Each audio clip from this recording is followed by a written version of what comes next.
Did the Chiefs win the Super Bowl, or did the 49ers blow it?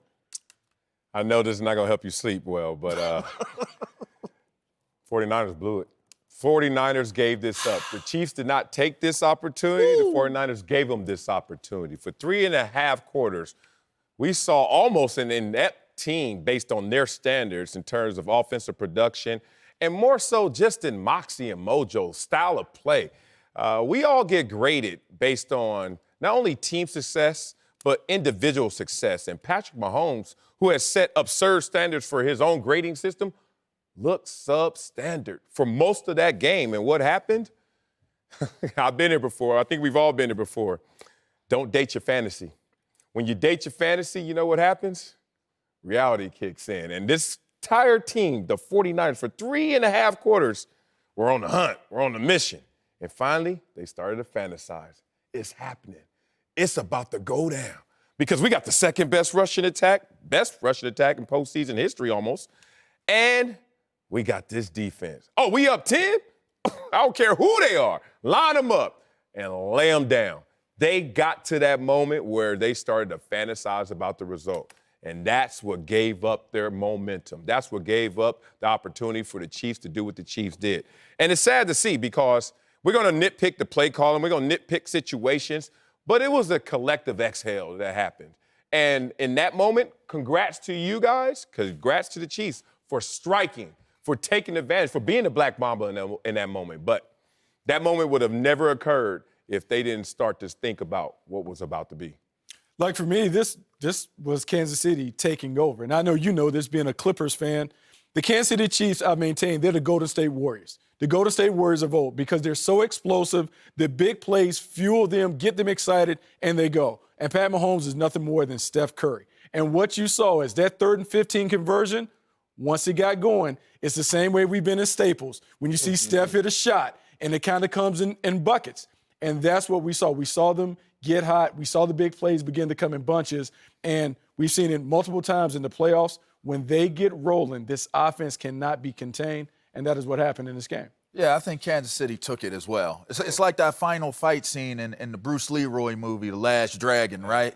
Where it was real tight. It was tied up 10-10, right? But then here comes showing up talking about playtime's over, right? And he showed that glow, right? Started whooping them. And I think that's what took place. San Francisco started whooping on Kansas City. But what happened during the course of that game was, all right, you start putting Kansas City in the water. Who's the master? Who's the master, right? He brought him out that last time, and Mahomes and Andy Reid said, I am. And it was a different type of glow, right? It was a different type. And he started flickering, right? The Niners started flickering.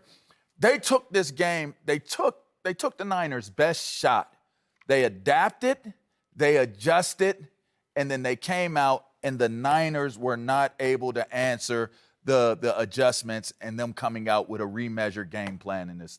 I'm not sure if it was a remeasured game plan, but I agree with you. They took the best shot because for 3 quarters, I will admit, Patrick Mahomes was shook. Nick Bosa had so disrupted and made this dude so uncomfortable. Like, my left tackle's in over his head. I don't know when this guy's coming to get me, but I hear his footsteps every time, and that's what I think led to the inaccuracy and all that. But Patrick Mahomes steadied himself. The competitor in Patrick Mahomes, when he got around the corner, and I thought Nick Bosa was going to chase him down from behind, and it's like Patrick Mahomes was like, oh, my God, he's got another gear, and ran around the corner and picked up 10 yards and picked up a first down. It blew my mind, but it also just let me know this guy wasn't going down. He was going to steady himself. He was going to figure out a way to make plays, even though they couldn't block Nick Bosa. And that's why I just think so. And look up, at some point, Tyreek Hill was going to get San Francisco. Their secondary not built for Tyreek Hill. Sammy Watkins had a great postseason run. He got Richard Sherman individually. And again, Andy Reid's 2 decisions and his aggressive coaching, breaking tendencies. That's why I have to say this is about the Kansas City Chiefs. And I get why San Francisco people are upset and are pointing the finger at their coaching staff and their players or whatever. But for me, as a Kansas City Chiefs, proud of the way they came. And they came back all postseason this was par for the course. No, I got to go deeper into those same moments because we all saw Kyle Shanahan, a minute and 50 to go before the first half.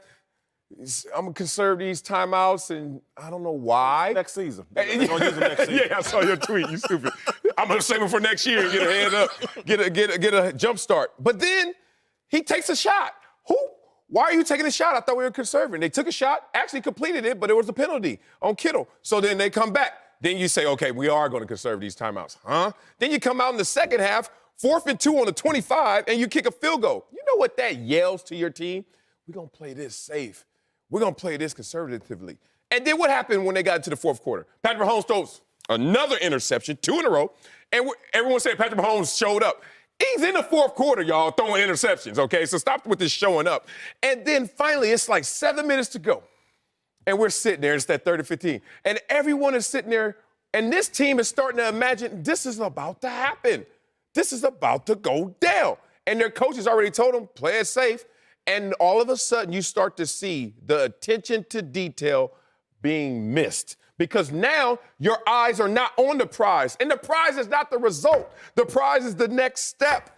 Do all the little things, you'll get the big thing. They collectively lost that because of Kyle Shanahan, not because of what was given to them or taken from them by the Chiefs. It's all about the quarterback. It's all about Pat Mahomes. And I think both coaches told you exactly what you need to know about the quarterbacks in this game. At the end of the first half, when people asked Kyle Shanahan, why did he sit on it? He said, because I didn't want to give the ball back to Kansas City with 3 timeouts and that quarterback.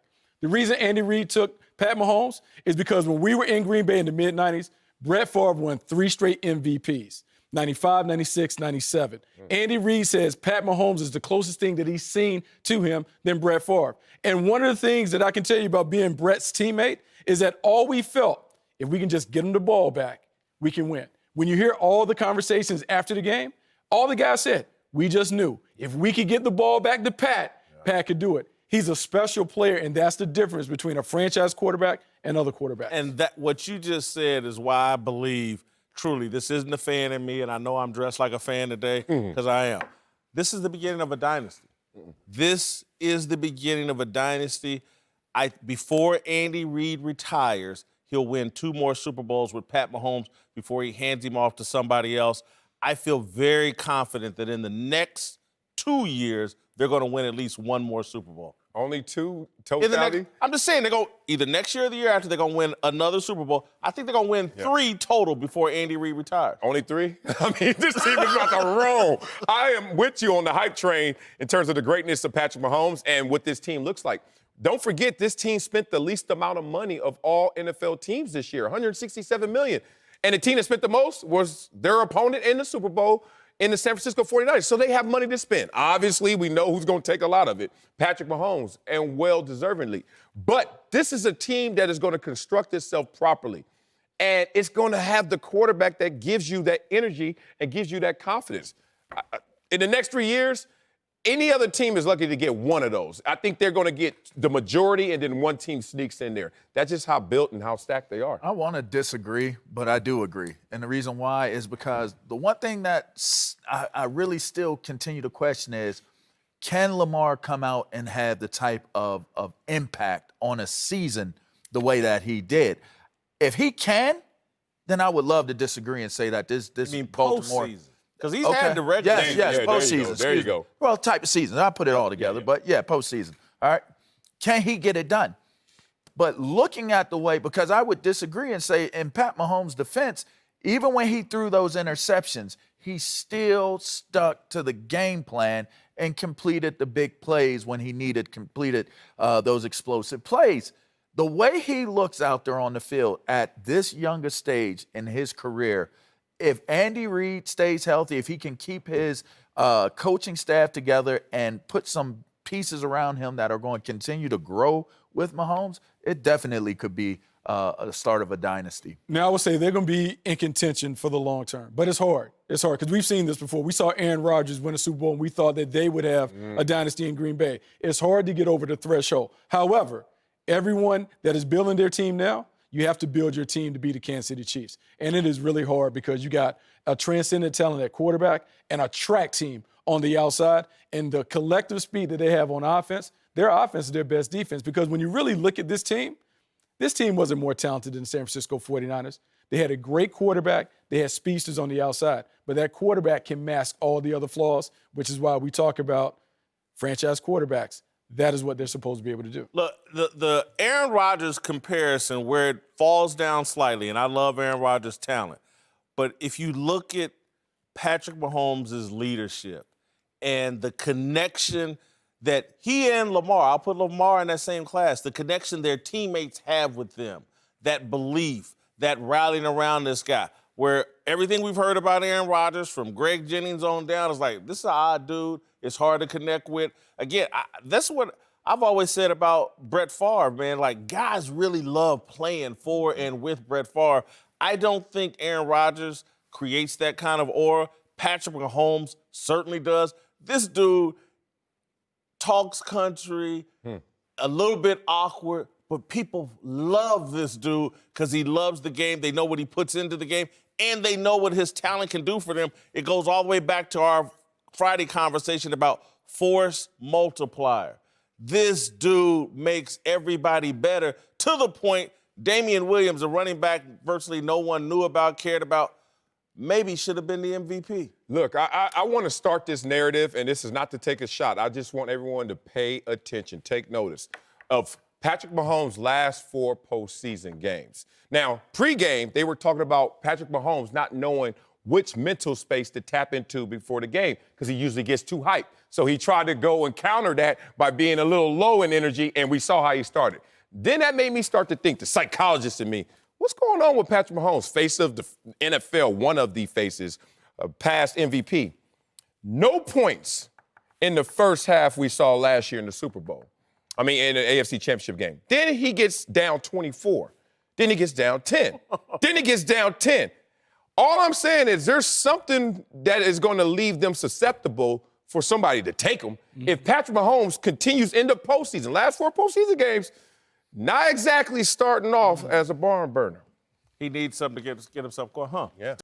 Thanks for watching. Subscribe here to get the latest from the show. And be sure to check out more of the best clips from Speak For Yourself, or go watch a few segments from our other shows on FS1.